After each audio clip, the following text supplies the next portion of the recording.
우리 함께 오늘 말씀 보겠습니다. 고린도전서 16장 5절에서 9절 말씀입니다. 제가 읽어드리겠습니다. 내가 마게도냐를 지날 터이니 마게도냐를 지난 후에 너에게 가서 혹 너희와 함께 머무며 겨울을 지낼 듯도 하니 이는 너희가 나를 내가 그 갈 곳으로 보내어 주게 하려 함이라. 이제는 지나가는 길에 너희 보기를 원하지 아니하노니 이는 만일 주께서 허락하시면 얼마 동안 너희와 함께 머물기를 바람이라. 내가 오순절까지 에베소에 머물려 함은 내게 광대하고 유효한 물이 열렸으나 대적하는 자가 많으니라. 아멘. 예, 오늘의 시간에 교회와 영적 저항력에 대해서 말씀을 나누겠습니다. 오늘 우리가 본문을 이것은 이 고린도전서 16장 오늘 1절에서 12절의 말씀에 보면 이제 바울이 이 고린도 전서를 마무리하면서 자신의 선교 계획에 대해서 이야기하고 있습니다. 우리가 지난주에는 성도들이 함께 어떻게 연보를 모을 것인가 라고 하는 어떤 행정적인 지침에 대해서 말씀을 나누었고, 자, 오늘은 우리 마게도냐를 거쳐서 이제 고린도로 가겠다라고 하는 자신의 그 여행의 계획들에 대해서 이야기하고 있습니다. 고린도 교회에게 연보를 부탁한다라고 말하면서 예루살렘 교회의 가난한 성도들을 위한 연보를 내가 가기 전에 미리 준비해 달라고 말했습니다. 근데 이것은 단순한 구제가 아닙니다. 이것은 유대인과 이방인이 서로 하나의 교회를 이루고 있다는 것을 보여주는 하나의 선언이라고 할 수 있습니다. 바울이 자신의 이 여행 계획을 밝히면서 주께서 만일 허락하시면 내가 머물겠다라고 고백합니다. 오늘 이 바울의 주께서 허락하시면 머물겠다라고 하는 이 말에 바울이 하나님의 인도하심에 따라서 움직이는 그런 선교 전략을 보여주는 아주 중요한 본문이라고 할 수 있습니다. 바울은 아주 신념이 가득한 사람입니다. 환경 때문에 좌지우지하지 않고 편안함을 쫓아서 가는 사람이 아닙니다. 수많은 대적자들과 복음의 방해와 생명의 위협 속에서도 우리의 구원에 이끌어 가시는 그 하나님, 복음의 문을 열어 가시는 하나님의 주권을 바라보며 움직였습니다. 오늘 고린도전서 16장 5절에 보면 내가 마게도냐를 지난 터이니 마게도냐를 지난 후에 내가 너희에게 나아가서 라고 했습니다. 바울이 에베소로 바로 가지 않고 에베소에서 바로 고린도로 가지 않고 마게도냐를 지나가겠다. 그 마게도냐에 있는 빌립보와 베레아 등 그 마게도냐 지방에 세워져 있는 교회를 먼저 방문하겠다고 말합니다. 바울이 세웠던 많은 교회들을 격려하고 믿음을 굳건하게 한 다음에 고린도로 가겠다라는 것입니다. 바울의 이 전도 여행에는 하나님의 뜻이 담겨져 있습니다. 주님께서 허락하시면 얼마 동안 내가 머물려고 한다라고 하는 이 말이 바울의 그 계획을 보여줍니다. 오늘 고린도전서 8절에 보면 오순절까지 에베소에 머물려 함은이라고 했습니다. 바울이 왜 에베소에 머물려고 할까요? 그 다음 구절에서 설명합니다. 내게 강대하고 유효한 물이 열렸으나 대적하는 자가 많음이라. 여기 보면 바울이 에베소에 머무는 두 가지 이유를 대해서 이야기합니다.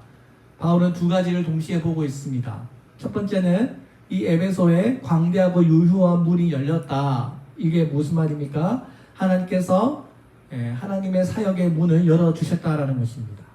우리가 성경에 읽어보면 이 문이라고 하는 말은 복음 전도의 기회를 말합니다. 골로새서 4장 3절에 보면 또 우리를 위하여 기도하되 하나님이 전도할 문을 우리에게 열어주사라고 했습니다. 또 고린도후서 2장 12절에 보면 주 안에서 내게 문이 열렸을 때라고 했습니다. 이 문. 그러니까 오늘 마찬가지로 오늘 에베소에서 바울에게 복음을 전할 수 있는 놀라운 기회를 허락하셨다고 말합니다. 여기 보면 광대하고 유효한 문이라고 했습니다. 이 광대하다고 하는 것은 규모가 크다는 것입니다. 여기 광대하다라고 번역되어 있는 헬라어가 메갈레인데요. 메갈레. 여기서 영어 메가라는 단어가 나왔습니다. 메가 커피. 큰 커피잖아요. 위대하다, 엄청 크다라고 하는 뜻입니다. 하나님께서 바울에게 엄청나게 큰 기회를 주었다는 뜻입니다. 그리고 이 유효하다라고 하는 이 말은 헬라어로 에네르게스인데요. 에네르게스. 여기서 오늘날 영어 에너지가 나왔습니다. 에너지. 그러니까 에너지. 예, 힘이 넘치는 그런 단어죠. 그러니까 아주 실제적으로 정말 힘이 넘치고 효과적이고 열매를 많이 맺을 수 있는 그런 복음 전도의 기회를 하나님께서 주셨다는 것입니다. 거대하고 아주 에너지가 넘치는 효과적인 그런 복음 전도의 기회가 생겼다는 말입니다. 하나님께서 사람들의 마음을 움직이시고 복음이 강력하게 역사하고 있다는 것을 말하는 것입니다. 오늘도 하나님은요, 하나님의 뜻을 찾는 자들에게는 이런 크고 놀라운 기회의 문을 열어주시는 하나님이십니다. 바울이 고백하고 있는 광대하고 유효한 문이 열렸다라고 하는 이 문은 오직 예수 그리스도만이 열려줄 수 있는 기회인 것입니다. 요한계시록 3장 7절에 보면 부활하신 주님을 가리켜서 다윗의 열쇠를 가지시니 곧 열면 닫을 사람이 없고 닫으면 열 사람이 없는 분이라고 했습니다. 여기 다윗의 열쇠를 가지신 분, 열면 닫을 수 있는 권한을 가지신 분은 바로 예수 그리스도이십니다. 오늘 그 예수 그리스도께서 우리들에게도 복음의 문을 열어준다는 것입니다. 그리고 주님께서 열어주신 이 문은 누구도 닫을 수 없다는 것입니다. 오늘 바울은 자신의 능력 때문에 이 문이 열렸다고 말하지 않습니다. 바로 십자가에서 모든 권세를 깨트리시고 승리하신 바로 그 예수 그리스도께서 지금도 이 교회에서 선포되고 있는 복음의 이 문을 칭히 붙들고 계시다는 것을 우리가 믿습니다. 이 복음의 문은 인간이 억지로 열고 들어가는 문이 아니라 하나님께서 열어주시는 문입니다. 우리가 요한계시록에 보면 요한계시록 7교회 중에 빌라델비아 교회가 있습니다. 주님께 칭찬받은 두 교회가 바로 서머나 교회와 빌라델비아 교회입니다. 이 교회가 어떻게 주님께 칭찬을 받았습니까? 주님께 순종했기 때문입니다. 주님이 이 빌라델비아 교회의 어떤 행위를 칭찬하셨습니까? 이 빌라델비아 교회는 그 당시에 큰 교회가 아니었습니다. 우리처럼 작은 교회였습니다. 규모가 작고 숫자도 얼마 되지 않는, 재정적인 능력도 얼마 되지 않는 연약한 교회였습니다. 세상적으로 보면 별볼일 없는 그런 교회였습니다. 근데 그 교회가 하나님의 뜻에 순종했습니다. 자기들이 할 수 있는 일에 대해서 충성했습니다. 그러니까 주님께서 뭐라고 말씀하십니까? 볼지어다 내가 내 앞에 열린 문을 열어두었으니 능히 닫을 사람이 없으리라. 내가 행위를 아노니 내가 작은 능력을 가지고도 내 말을 지키며 내 이름을 배반하지 아니하였다. 주님께서 이 빌라델비아 교회에게 열린 문을 열어주셨다고 했습니다. 오늘 주님께서 주님의 말씀에 충성하는 자들에게는 오늘 이 빌라델비아 교회에게 열어주신 크고 유효한 문, 오늘 우리들에게도 열어주실 줄로 믿습니다. 교회가 주님께서 열어두신 이 문을 거쳐서 세상으로 나아가지 않으면 주님께 순종하지 않는 것입니다.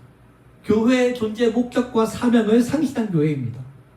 오늘날 많은 한국 교회들이 왜 세속화와 여러 가지 세속화되어 가고 있습니까? 교회의 문을 걸어 잠그고 자기들 사람들만 보호하기에 급급한 방어적인 그런 교회만 되어 가고 있습니다. 오늘날 하나님께서 우리들에게 원하시는 것은 이 구원의 방주의 숫자가 차기까지 교회의 문이 열려 있어야 한다는 것입니다. 세상의 종말에 사람들을 구원할 마지막 문이 바로 이 교회의 문이기 때문입니다. 오늘 우리가 먼저 세상을 향하여 우리 교회의 대문을 활짝 열어야 합니다. 우리 예수 믿는 사람들은 이 성 하나님에 대해서 또 이 세상을 향하여 마음의 문이 열린 사람들입니다. 그리고 오늘 우리는 주님께서 열어주신 이 문을 잘 분별하면서 믿음으로 나아가야 되는 사람들인 것입니다. 오늘날에도 하나님께서는 우리 교회와 성도들에게 광대하고 유효한 문을 열어주십니다. 이 말은 우리에게 새로운 기회와 복음을 전할 수 있는 만남들과 섬김의 자리, 선교의 길을 하나님께서 열어주신다는 것입니다. 오늘 우리가 믿고 있는 이 복음은 우리가 하나님의 복을 받고 하나님의 자녀가 되었다는 것을 선포합니다. 내 인생의 모든 문을 열고 닫으시는 분이 바로 예수님이시라는 것을 우리가 믿기 때문에 우리는 쉽게 좌절하거나 절망하지 않습니다. 자, 두 번째로 복음의 참된 선포는 언제나 어떤 형태로든지 저항을 불러 일으킨다는 것입니다. 오늘 이전에 말씀해 보니까 뭐라고 말합니까? 내가 광대하고 유효한 물이 열렸으나 대적하는 자가 많았다. 복음의 선포에는 항상 대적하는 자, 저항이 있다는 것입니다. 제가 설교를 쓰면서 흥미로운 것을 발견했는데, 오늘 우리 개신교가 영어로 프로테스탄트잖아요. 프로테스탄트. 이 프로테스탄트가 이제 문자적으로 번역하면 뭐에 대해서 대항하다, 뭐에 대해서 항의하다는 뜻입니다. 그죠? 그러니까 이게 이 프로테스탄트라고 하는 이 단어가 마틴 루터가 종교개혁을 일으켰을 때, 그 종교개혁을 일으켰을 때부터 불려진 단어입니다. 우리 독일의 종교개혁자 마틴 루터의 생애를 보면 복음을 향한 사명과 어떻게 보면 저항의 역사라고 할 수 있습니다. 뭐에 대해서? 부패해가는 저 가톨릭 교회를 향하여 우리 교회가 다시 개혁되어야 한다라고 외쳤습니다. 그때 루터와 많은 사람들이 이 가톨릭 교회를 향하여 우리가 항의서를 제출했는데요. 그래서 그때부터 이 프로테스탄트, 개신교 사람들을 프로테스탄트라고 불렀습니다. 이 프로테스탄트는 단순히 항의하는 사람들의 뜻이 아니라 개혁교회의 전통을 이어가는 우리 개신교회를 가리키는 그런 단어가 되었습니다. 오늘도 우리 종교개혁의 신앙을 따르는 사람들, 오늘 우리 가톨릭과 구별된 우리 개신교회 신자들을 부를 때 우리가 프로테스탄트라고 말합니다. 많은 사람들이 하나님의 뜻이라고 하며 모든 일에 순종하게 되어야 될 거라고 말합니다. 근데 여러분 제가 좀 더 할게요. 우리 루터가 그러면 왜 가톨릭 교회에 대해서 이렇게 프로테스탄트 왜 저항을 했을까요? 그 당시에 부패했던 권력에 대해서 저항했습니다. 1517년 루터는 교황청의 면죄부 판매에 대해서 항의하면서 95개 교회의 방방문을 발표했습니다. 그리고 자신의 양심과 자유에 대해서 저항했습니다. 브롬스 제국의 회의가 열렸을 때 그 황제가 루트가 쓴 모든 그 책과 그 논문에 대해서 다 철회하라고 했을 때 나는 하나님의 말씀에 명백하게 반하는 것에 대해서 내가 사과할 수 없다. 저는 취소할 수 없습니다. 성경의 말씀과 저의 이 이성에 비추어 볼 때 내 양심은 하나님 말씀에 사로잡혀 있다라고 말하면서 자신의 가톨릭 교회에 대한 자신의 저항의 신념을 굽히지 않았습니다. 그리고 성경 해석의 독점에 대해서도 저항했습니다. 그 당시 도망자 신세였던 어떤 성에 들어가서 이 독일어로 성경을 번역하기 시작합니다. 근데 그 당시만 해도 이 성경은 그 사제들만 읽을 수 있었잖아요. 근데 루터가 이 성경은 모든 사람들이 다 읽을 수 있어야 한다라고 하면서 성경의 독점권에 대해서도 저항했습니다. 그죠? 루터는 만인 제사장설, 모든 신자들이 다 하나님 앞에 제사장이다라고 하면서 모든 사람들이 다 하나님의 말씀을 읽고 구원의 확신을 얻어야 한다고 생각했고, 그래서 모든 사람들이 다 성경을 읽을 수 있도록 성경을 독일어로 번역했습니다. 그래서 그 당시에 엘리트주의를 깨기 위해서 지식인들만 읽을 수 있는 라틴어가 아니라 일반 농민들과 평민들이 일상에서 쓰는 그런 독일어로 성경을 번역했습니다.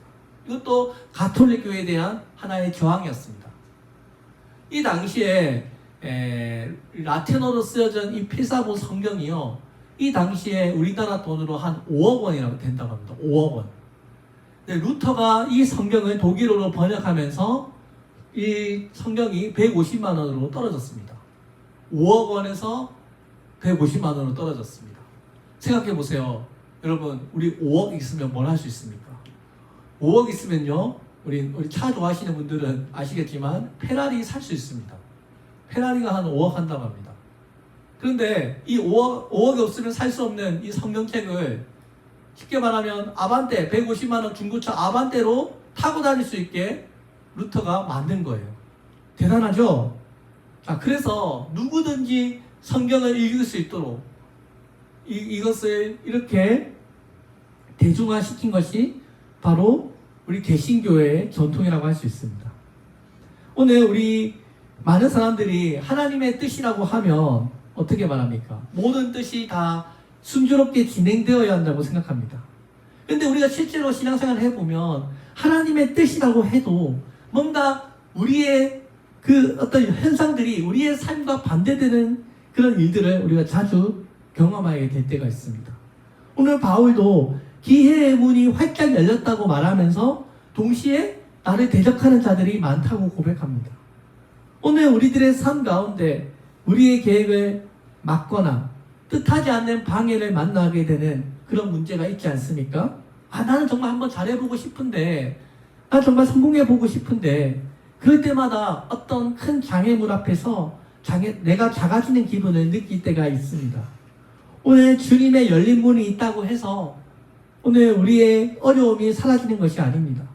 때로는 가장 큰 기회라고 하는 것은 가장 큰 저항을 불러일으킨다는 것입니다.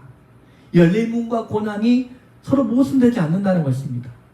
인생에 찾아오는 위기는 내가 다시 도약할 수 있는 조로의 기회인 것입니다. 1800년도 초에 세무서에서 일하던 한 40대 청년이 무능하다는 이유로 직장에서 해고되었습니다. 집에 돌아온 그는 자신의 실직 상태를 아내에게 알리면서 나는 인생의 실패자라고 말했습니다. 하지만 지혜로운 아내 소피아는 남편에게 아닙니다. 지금이야말로 당신이 원하셨던 그 일, 글 쓰는 일을 이제 시작할 수 있습니다라고 말합니다. 아내의 격려와 기도에 힘입어서 열심히 작품을 쓰는 일에 몰두했습니다. 한 10년간의 집거 끝에 미국이 낳은 가장 위대한 작품이라고 평가되는 주홍글씨라는 책을 발표하게 됩니다. 이 이야기가 나다니엘 호손인의 이야기입니다. 인생의 위기가 오히려 그를 새로운 축복으로 안겨주었던 것입니다. 오늘도 하나님께서는 위기를 통해서 우리를 더 위대한 은혜의 길로 우리를 인도하실 줄로 믿습니다. 우리가 사도행전의 바울을 보면 바울은요 거의 모든 도시에서 자신의 대적자들을 만났습니다. 유대 지도자들, 우상 숭배로 이익을 얻었던 상인들, 또 관리들, 바울의 복음을 왜곡시켰던 거짓 선지자들, 많은 사람들이 바울을 괴롭혔습니다. 그 중에서 가장 완악하게 끈질기게 바울을 괴롭혔던 사람들은 유대인들입니다. 바울은 그래서 유대인들을 향하여 사단의 회당이라고 불렀고 말 그대로 사단을 섬기는 집단이라고 말했습니다. 오늘 말로는 자기가 아브라함의 자손이라고 말했지만 실제로는 진리에서 떠난 사람들, 복음에 대적하는 사람들이었던 것입니다. 예수님, 바울, 그리고 이 교회에게 복음의 대적자가 왜 생길까요? 복음이 강하게 역사하는 곳에는 그만큼 저항의 세력도 함께 일어나기 때문입니다. 제가 우리 개척교회를 하는데도 얼마나 영적인 전쟁이 치열한지 모릅니다. 뭐가 됐든 간에 자기가 마음에 안 드는 부분이 생기면 그냥 다른 교회로 다 옮겨버립니다. 그래서 가끔 이 교회 생활하면요 모래성을 쌓는다는 기분이 들 때가 있습니다. 바람이 한번 훅 불고 나면 휙 그냥 쓰러져 버리는 모래성 같은 그런 기분이 들 때가 있습니다.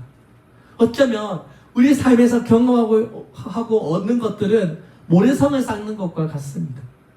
오늘 우리의 복음의 저항이 거센 이유는 복음과 세상의 가치관이 서로 충돌하기 때문입니다. 세상은 우리에게 성공해야 한다고 가르치고 경쟁에서 이겨야 한다고 가르치고 힘과 명예를 추구해야 한다고 가르칩니다. 우리는 어릴 때부터 늘 경쟁에서 이겨야 한다고 배워왔습니다. 근데 성경에 보면 하나님께서는 오히려 어린아이처럼 낮아지라고 말씀하시고 낮추는 자를 높이시라고 말씀하십니다. 이거는 세상과 완전히 반대인 거죠. 복음은 세상의 가치관을 완전히 바꾸는 것이기 때문에 가치관의 충돌이 생길 수밖에 없는 것입니다.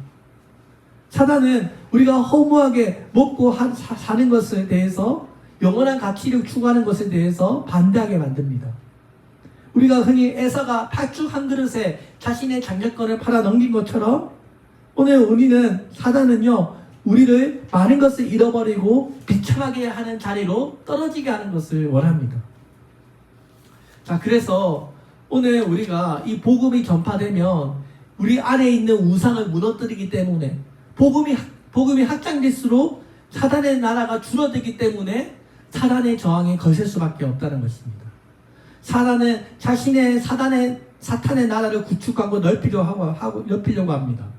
악한 영들뿐만 아니라 거기에 속해 있는 많은 사람들도 사단의 지배를 받고 있습니다.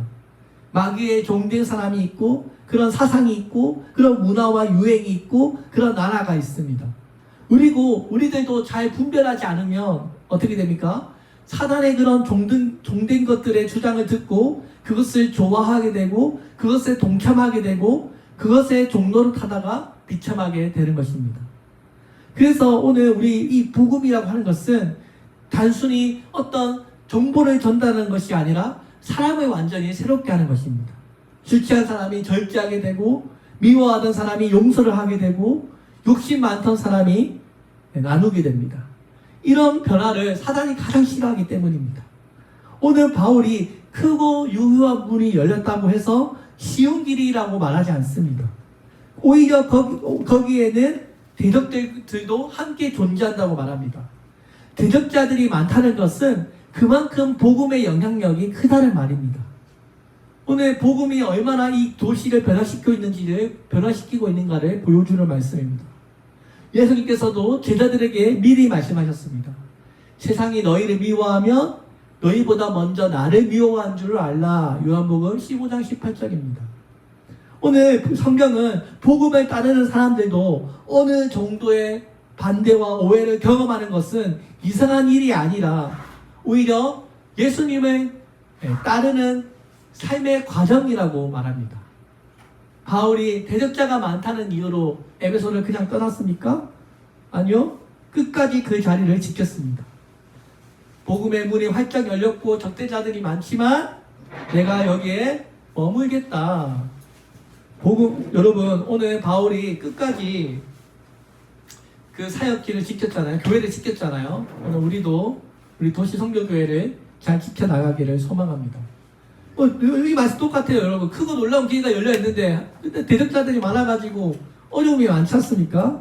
근데 우리 인생이 좀 그렇지 않습니까, 여러분?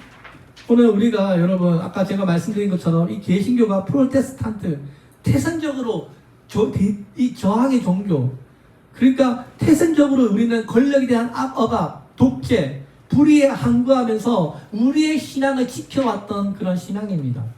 그러다 보니까 저항이 있을 수밖에 없다는 것입니다.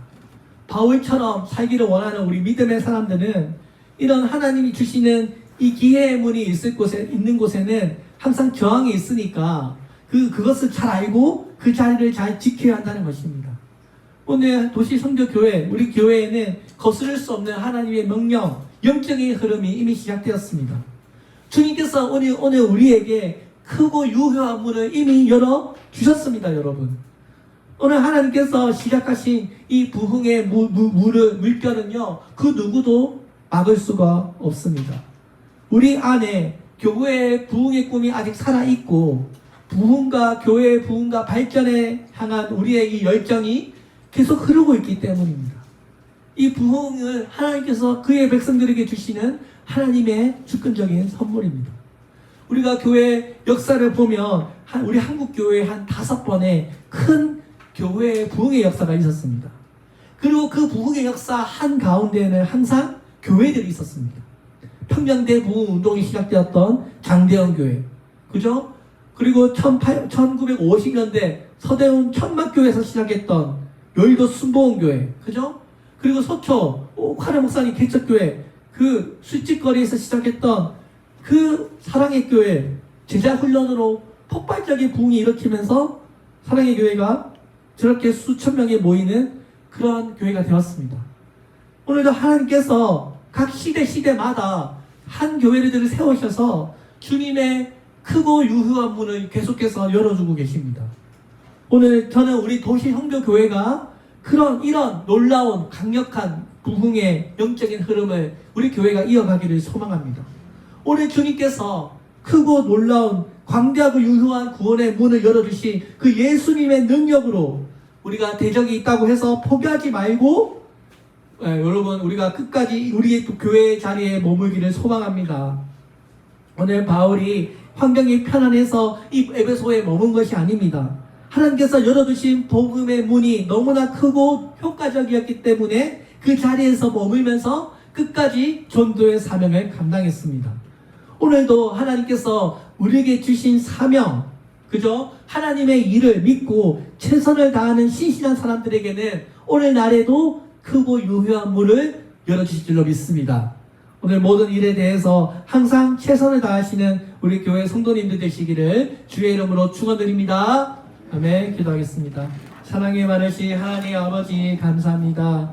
오늘 우리를 사랑하시고 또 오늘 우리 교회에 하나님 교회의 문을 열어주셔서 주님 정말 하나님께서 우리 교회를 향한 계획과 뜻과 하나님의 놀라운 섭리가 이루어질 수 있도록 도와주시고 지금은 힘들고 어려운 때이지만 주님께서 우리 교회를 지켜주고 붙들고 계심을 믿습니다. 주님 우리 교회에게 그 각 시대마다 주님께서 교회들을 이렇게 세우셔서 부흥의 역사를 일으켰던 것처럼 오늘 우리의 심령 가운데 주님 부흥의 심령을 주셔서 우리가 더 뜨겁게 주님을 잘 섬길 수 있도록 주님 도와주시옵소서. 예수님의 이름으로 기도합니다. 아멘. 이 시간 우리 다 함께 내가 천사의 말을 한다 해도 찬양하면서 우리 준비하신 예물 드리겠습니다.